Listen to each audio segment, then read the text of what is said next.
Hey there, food fans. Welcome back to the Food for ThoughtCast with me, your host, Melissa Reagan, and my co host with the most, Chef Steven Gonzalez. What's up, Steve? Hello, how is it going? Pretty good, pretty good. Nasty rainy day here. What are you up to? We're just cooking some beef ribs and having some fun. Yes. Question: Am I getting a lot of feedback? I feel like the acoustics in this room are not the best. Mm-mm. Sounds Hmm, great. fair enough. All good, all good. Um, so I have to ask, what was the most amazing thing you ate this week?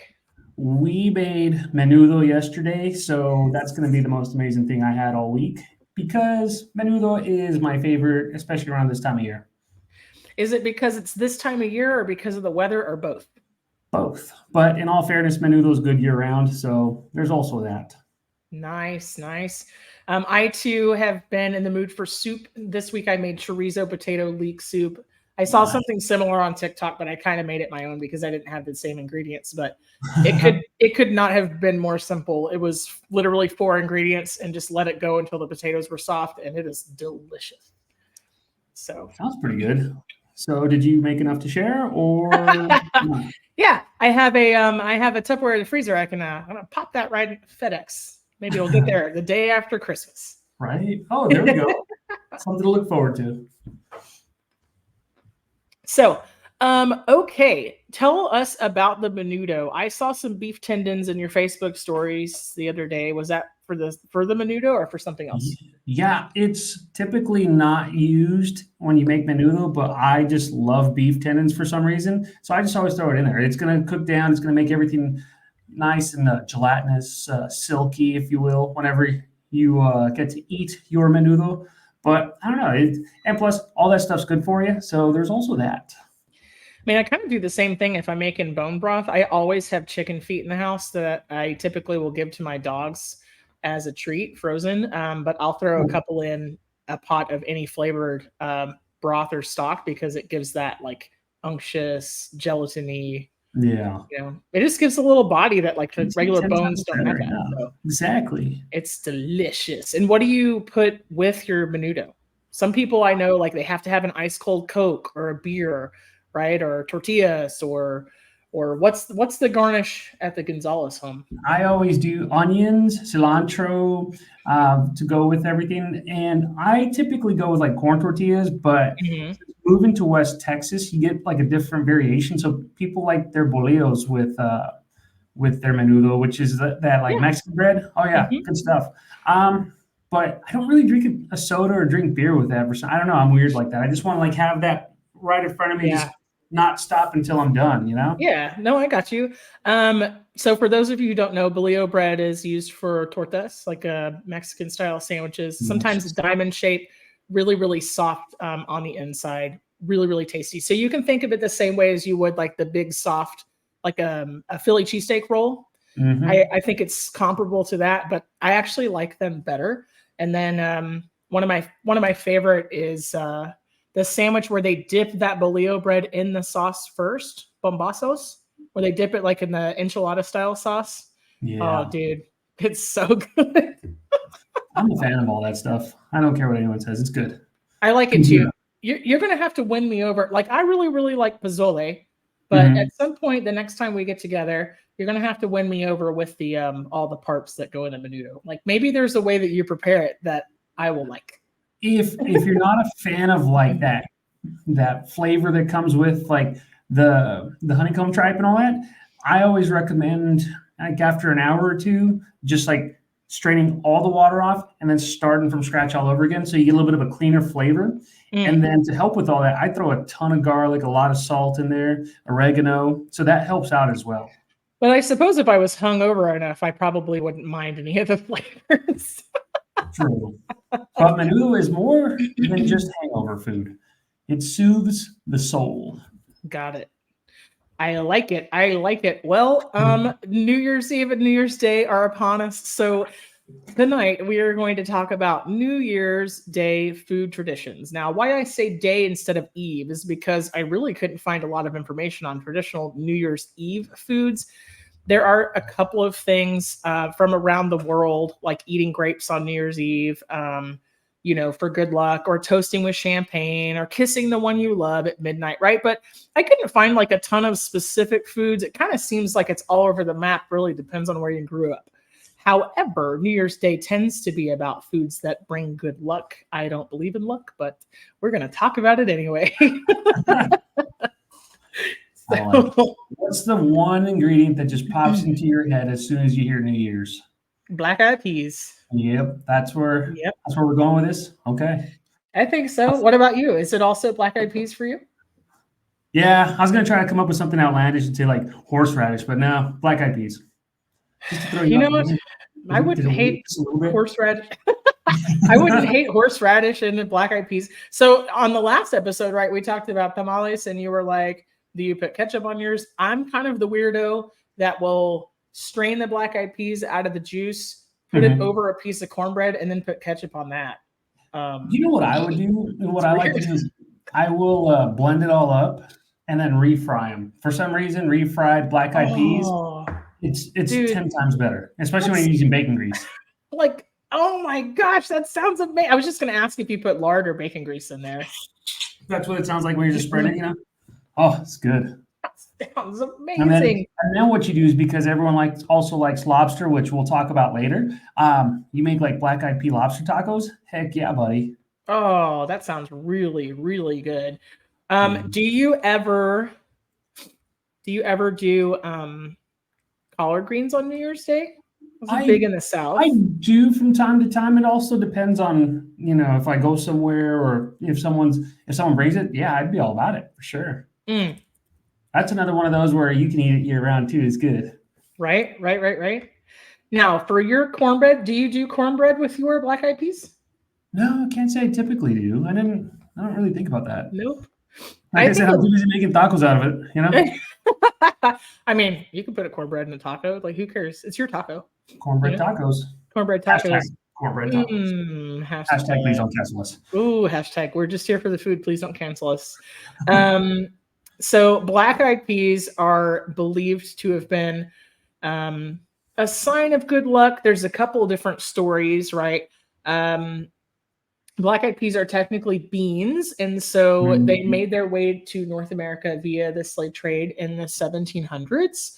According to the book Soul Food, the surprising story of an American cuisine, one plate at a time, by Adrian Miller, the crop became so popular in the southern United States, particularly among indigenous peoples, that many people believed they were native to the Americas. So they kind of became so common that people thought they might have started here, which happens with a lot of things. Yeah, most definitely. It all ends up with different interpretations.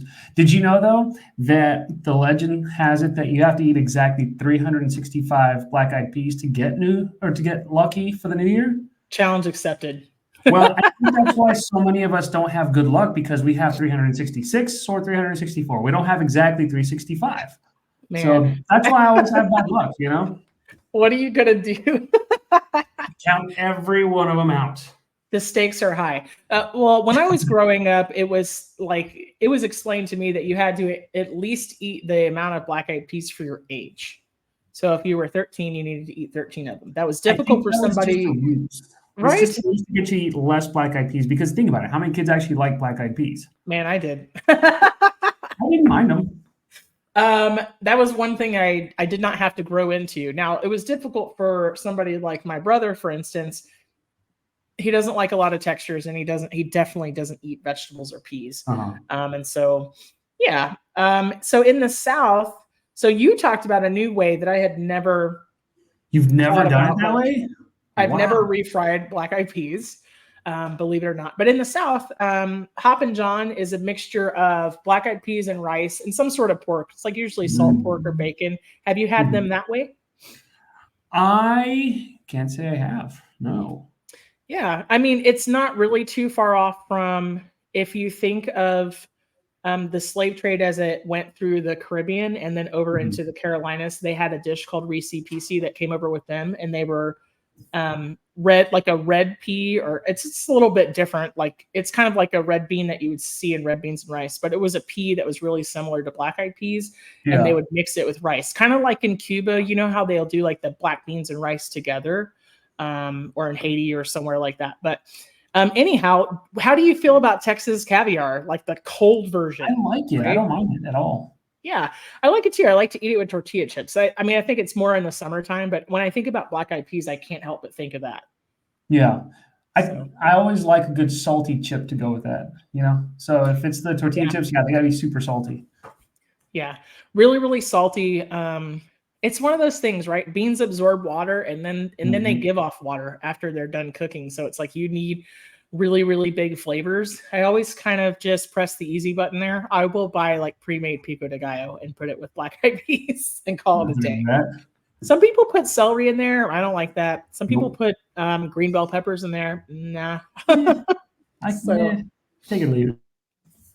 So do you know why, greens are consumed around New Year's? I don't.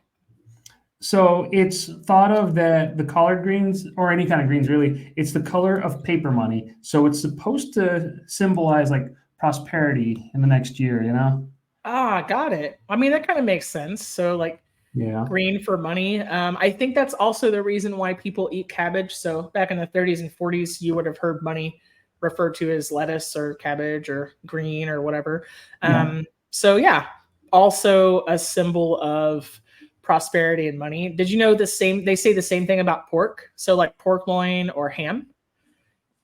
It's supposed Really? to, yeah, it's And you're supposed supposed to eat it though. to yeah, it's like it's supposed to symbolize good luck because, according to some theories, um, pigs bury their snout into the ground and then move forward, which is the same direction you want to head in the new year. I think that one's kind of silly, but a lot of people eat ham with their black eyed peas. I think it's more because it I tastes can good. see that. Yeah. So I mean, I can't say I feel bad for anyone who doesn't eat pork, but I get it, you know? Um, I get it. I get it. but pork's just delicious. I like it. It is delicious. I find that I go through phases where I try to limit red meat, eat chicken, less pork. It's really not for any other reason except for, it's just seasons of life, right? So now, if you were to have cornbread, would you like it sweet or not? I prefer more of a savory. Mm-hmm. If you're gonna do that, I mean, the sweet cornbread's good, but I like that savory, and then maybe just like a hint of honey or something, like a hint of sweetness. But Yeah. that's just me. I like my cornbread to be like a dessert. Um, but yeah, I think I have a sugar problem. I But mean, if it's a I dessert, then yeah, I'm all about it. no, but it's not a dessert. Well, I mean, it It's can not a be. dessert. That's the I mean, you could go like a corn pudding direction. Ooh, I like to make like a sweet corn flan. That's really, Okay, really good. that sounds good. Um, did you know that lentils are also eaten on New Year's Day and Eve in a lot of No, Italian households because they look like coins, so it's supposed to be considered good luck. I could see that. Yeah. So I could get down with that. I love lentils. I'm a So big. I could eat lentils too. I do enjoy them. I'm always one of those where I'm always afraid of overcooking them, but mhm. I still eat them anyways. Yeah. Yeah. What else are you eating on New Year's Day? Or what did you grow Uh, up eating on New Year's Day?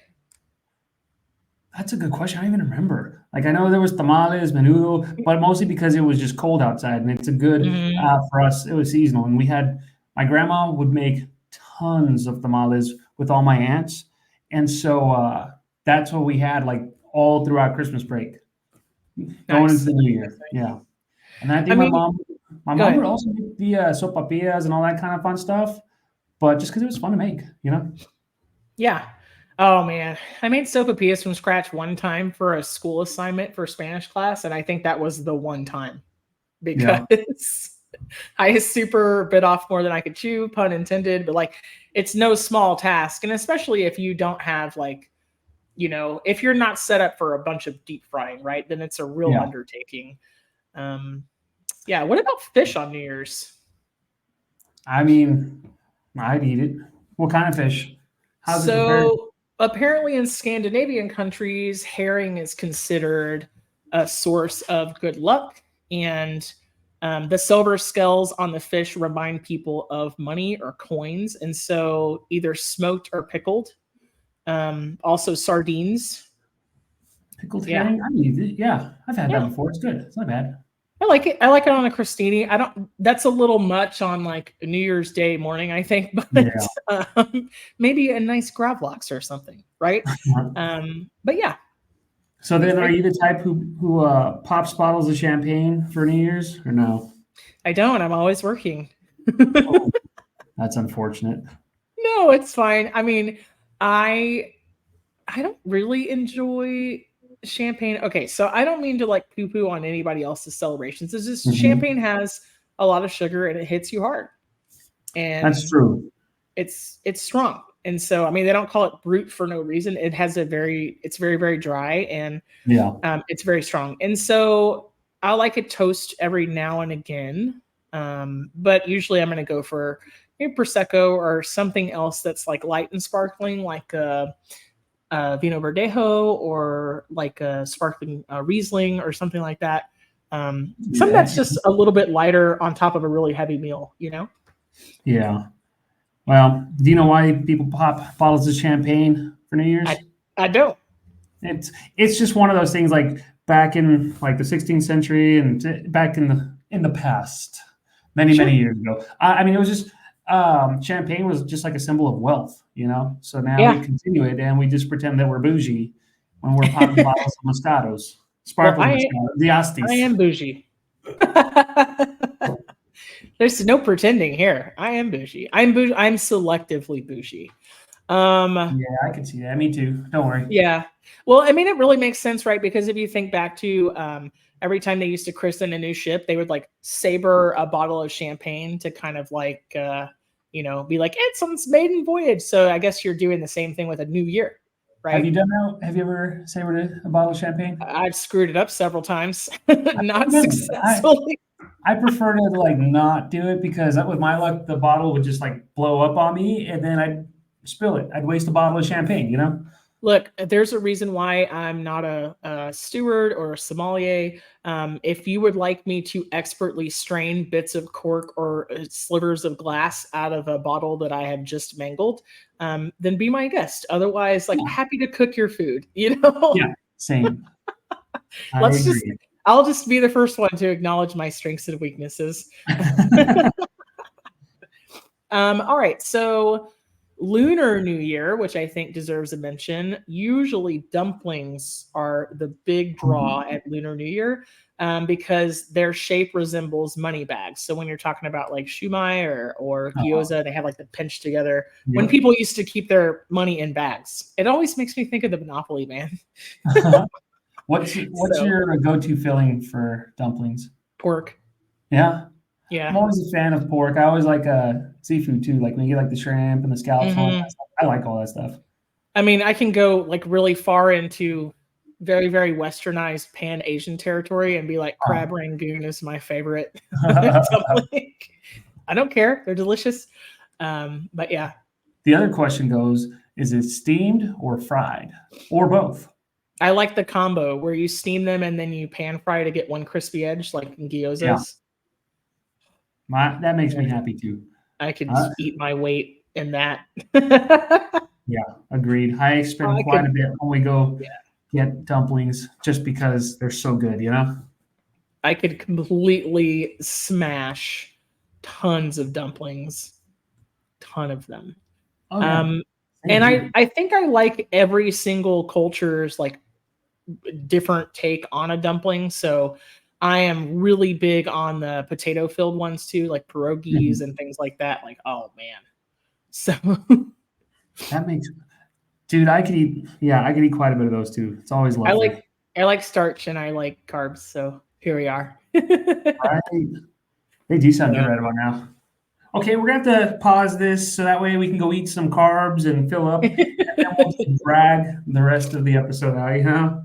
Yeah, you guys can if you're watching us on YouTube, thank you so much. You can watch us take a carb induced midday nap. Right? So Technical difficulties. yes, So speaking of exactly. carbs, like a lot of Germans ring in the new year with like big soft pretzels. What's your take on that? I will never turn down a pretzel ever. Same. Yeah, it's supposed to be good But do you luck, health, prefer prosperity. So like sweet or savory? I would imagine more savory. But if I mean, Mm, you do a sweet pretzel, that would still be pretty dope too. I mean, you know what I'm going for. I'm gonna want the sweet version with salt sprinkled on it. So I would do that with like, I don't know why, but a soft, like not salty pretzel, but like a kind of like sweet and savory with some peanut butter right mhm, now. It just sounds good. I don't know why. yes. Oh, if I'm ever like shopping at Trader Joe's, the peanut butter filled pretzel nuggets, those are my kryptonite. Oh yeah, those are good. Like, I oh, like those too. I don't have to go to Trader Joe's. I can get them anywhere, and I'm still happy every time. oh no, I mean, yeah, I mean, plenty of places have them. It just happens to be the place where they always catch me like right before the checkout.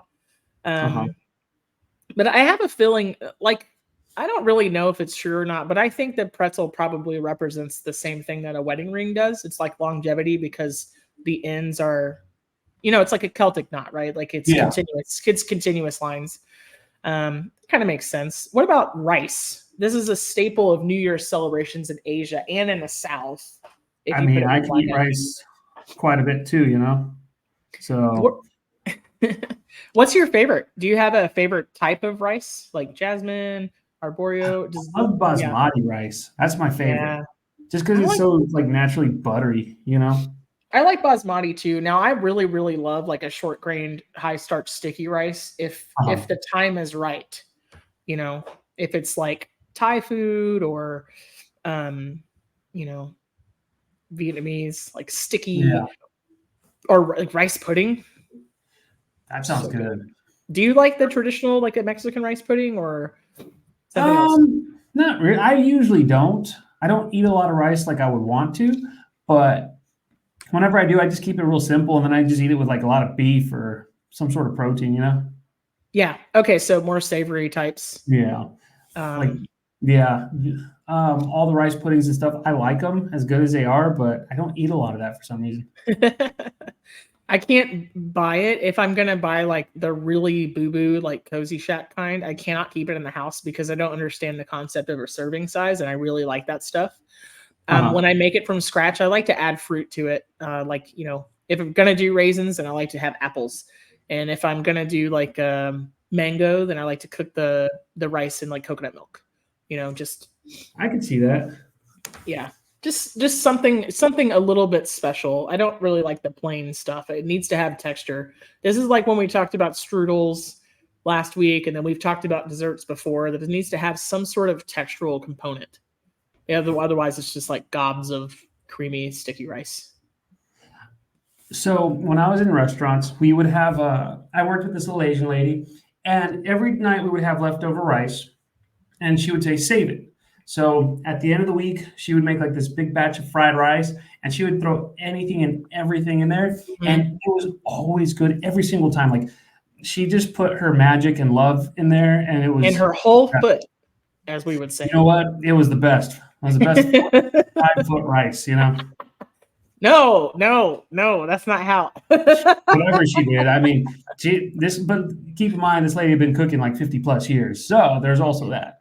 Of course, I mean that's the magic when you are able to cook by feeling. So I like to call that cream of walk-in chowder. When you take all the leftovers, you make it leftover special. Yeah. Yeah. I, I mean, all that stuff, it makes me happy. You know, food just makes me happy. Rice in particular does. But it's one of those things I still don't eat a lot of, you know? Mhm. Is there anything special that you cook for New Year's Eve? Typically not. When I used to work in restaurants, I would spend my New Year's in the restaurants, and I would try to get out by like 11:30, Hmm. so I could be somewhere by midnight. But Hmm. I don't, I don't know. It's like I said, I carry on those traditions from when I was growing up with like the tamales, the menudo, stuff like that. You know, if I want to be bougie, then yeah, I'll do like the black eyed peas and lobster and all that stuff.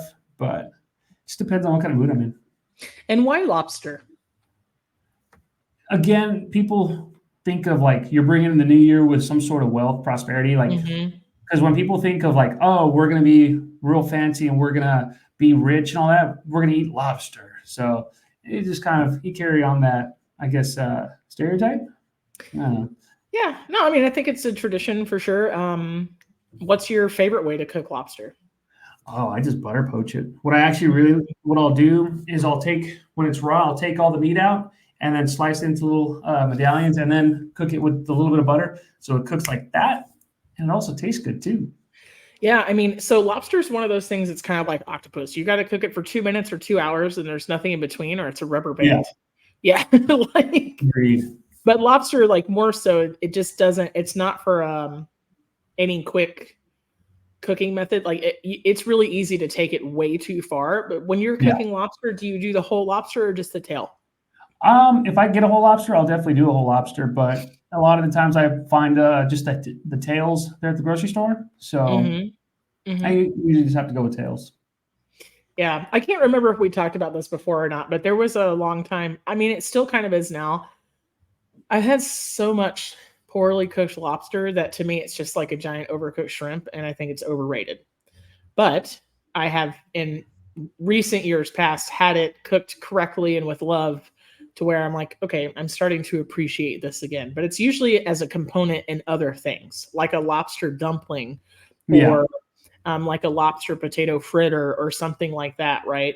that sounds Um, good. the conditions are controlled just right. It's not just a crappy lobster tail, like kind of like schlepped onto a steak, you Yeah. know? Like, so Yeah, I agree. Because typically they always overcook those, and you can throw all the butter you want with it, but it's still, yeah, there's no coming back from that. So if you're cooking like large muscle, meat like a leg of lamb or a pork loin or Boston butt or chuck roast, if you take it too far, you can kind of resuscitate it with Mhm. liquid.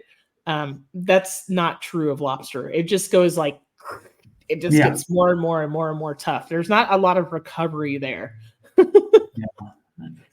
Have you ever So had like just completely overcooked lobster, and it almost has like a clay texture to it, like in your mouth? You know what I'm saying? yep, And yep. then there's nothing worse than that. Going to a restaurant. That's why I don't order at restaurants. Never. Maybe if it was like in a dip or something, yeah. But It has no. to be a really a place that I trust quite a bit, Yeah. for sure. That I've vetted really well. One of the things I love about the idea of food on New Year's Eve is that it's always like very very luxurious. It was always represented kind of that way as I got into the business. So it always makes me think of like tenderloin and canapes and Yeah. caviar and champagne and Yum. oysters on the half shell and things like that. But I think that my experience, at least in the people that I know, has been that you keep the food very very simple on New Year's Eve so that it can be like A, easy, and B, kind of come and go. Yeah. Um, and so lots of chips and dip and frozen appetizers and things like that. That's how I would do it. Yeah. Yeah. Keep it. Yeah. It's a party. Like no one wants to sit down and have a meal. They all want to like snack and go and fraternize and get drunk with everyone. Yeah, I mean, 100%. So if you're listening, thank you so much for listening. And if you're watching on YouTube, thank you so much for watching. But please tell us about your New Year's Eve and New Year's Day food traditions. We want to hear it. You can hit us up at the Food for Thoughtcast on Instagram or Facebook, or go hit up Steve at chefstevengonzalez.com so we can talk food, because I know that there are a lot of people who listen from all different walks of life and in different locations. And I want to know what you're doing. Maybe we can get inspired Yeah. to do something different next year. So That this would year be I'll be working 100%. awesome. I'll eat probably 4 cold French fries and several bottles of water and probably a pot of coffee. And so it's that's not looking likely that there'll be any New Year's Eve foods in my future The for life feature, 2023. So right? yeah, Ugh. Can you imagine? Like we're already going into 2024. Like 100 years ago, just like the traditions and like the way of life, everything was just completely different. Now everyone's ringing in the new year like with their friends and their phones. Whereas like 100 years ago, they were still having like steak tartare and you know actually being in the moment. yeah, and I mean, I wonder if the food traditions didn't kind of develop as like classes developed as well, right? So we talked about several episodes ago, right? Breakfast kind of came about as you had the money to incorporate a third meal into your day, and then people were leaving their homes to work. right? Because everybody couldn't live on a farm, and industrialization and the development of suburbs and cities. And so I kind of wonder if the New Year's Eve celebrations didn't used to be like way subdued. They kind of ate whatever they had, and then New Year's Day was the day to kind of rein it all in and bring family together, for the sake of like prosperity and luck. I'm very intrigued by the way food traditions develop, for sure. Yeah, I'm pretty intrigued, like on how, like when Hmm. people started celebrating New Year's. Like when did, what I'm saying? Like, was it back in the 1900 or 1800s at least, like where people were like, oh yeah, it's New Year's, but you know what I'm saying? Like, I wonder where Yeah, all I that mean, and I wonder if it wasn't like only royalty at first, you know. So could be. I don't could be know. because maybe to other people it was just the passing of time, another day. Right? So they just That's ate whatever they had available. all of our historian listeners. Let us know. You're intrigued. Hashtag please don't cancel us. Hashtag I'm just here for the food, and also, yes. Right? All right. So are you gonna do menudo on New Year's Day this year? I made some last night, so it'll Mm-hmm. probably last.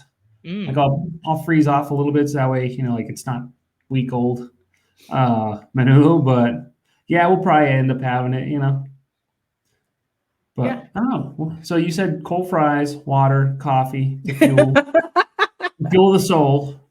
Uh, it'll probably be a bowl of cereal that morning, and then yeah, a lot of times I don't make it to midnight on New Year's Eve, and um, but yeah, I'm happy to do that because I want other people to have a good time and people with kids to be able to spend it with them and everything else. Um, New Year's Day, I'm sure I'm going to find a way to have some black eyed peas and cornbread. I don't really care much about the ham these Yeah. days, but it does help flavor the black eyed peas. I mean, I really feel like you can't have them be vegetarian. It's not a slight to vegetarians. I was vegetarian for a little while, but there's something about a chunk of salt pork that you can't replicate. So just saying. We're gonna have to figure that one out for you. Make a menu. Yeah. I don't Like know. what? What kind of menu?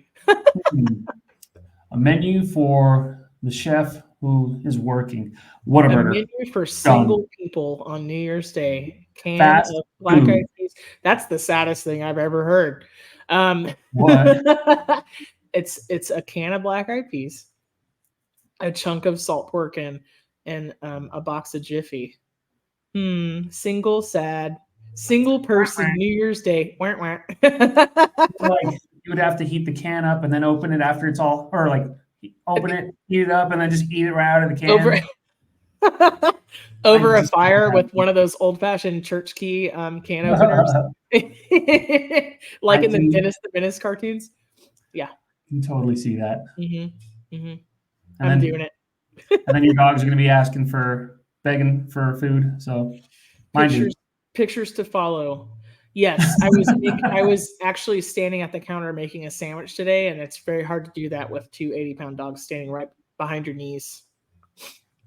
I can only imagine.